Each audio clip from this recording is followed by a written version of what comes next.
In this lesson, we're going to focus on transformations. A transformation is a change in position or size of a figure. The three that we're going to look at today, we're solely going to be looking at the position. The size is going to stay the same. Okay, we're going to look at translations, reflections, and rotations. The first one, a translation.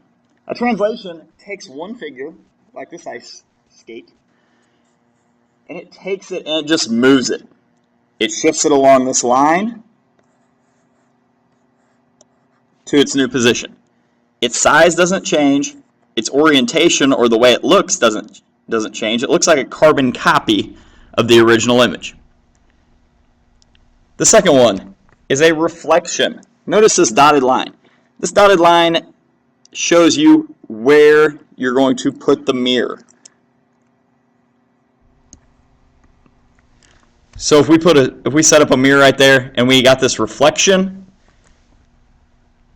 the orientation would change. Notice the skate's facing to the left right now, and then the new image, it is now facing the right, so it flips. A rotation also changes the orientation. Right here is what we call the center of rotation. Okay, this is where if you stuck your pencil right here and you just turned the image, that's where it's going to go. We're just going to identify each type of transformation just based on a graph. So if we look at this figure, okay, we're starting with the red figure, and we shift it down. Notice it even gives you a line here. It shows you exactly what's happening. The orientation is the same, but it's just copied down below. You're right. That's a translation. And one thing to point out, the new picture that's given after the translation, we call this the image. If we look at the second example,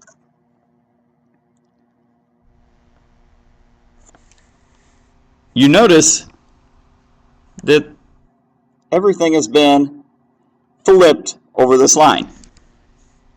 If you look at our original red figure, we've taken this point, we've gone down 2, then we've gone down another 2 to find its new point.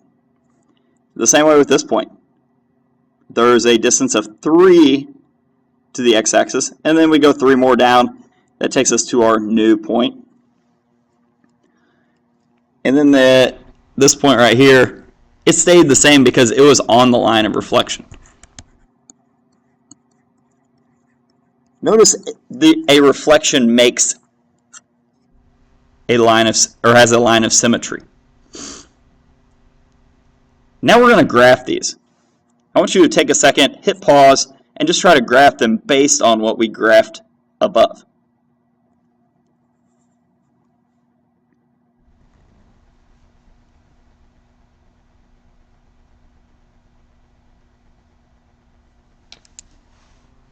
This is what your graph should look like after reflecting this over the x-axis. A few things to point out. Whenever I made my new position, so I took L and I took it to L prime. Okay, this little apostrophe means prime.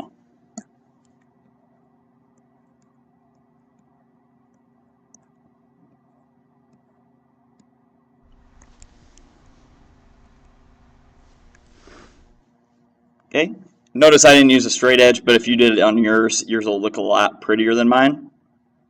But the most important thing is that our position of each point is in the correct spot. I want you to take a second and graph the second example around the y-axis.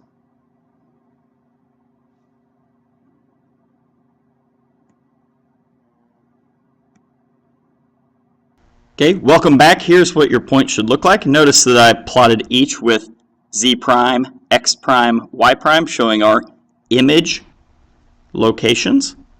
Okay, I also put the coordinates of z prime just in case you couldn't quite fit that on your paper. It should be at -6, 2. All right, we'll now graph each translation. It's going to tell you how many units left and right you're going to move, and then how many units up and down. I want you to take a second and see if you can do this one on your own. Remember to put J prime, H prime, G prime, and F prime.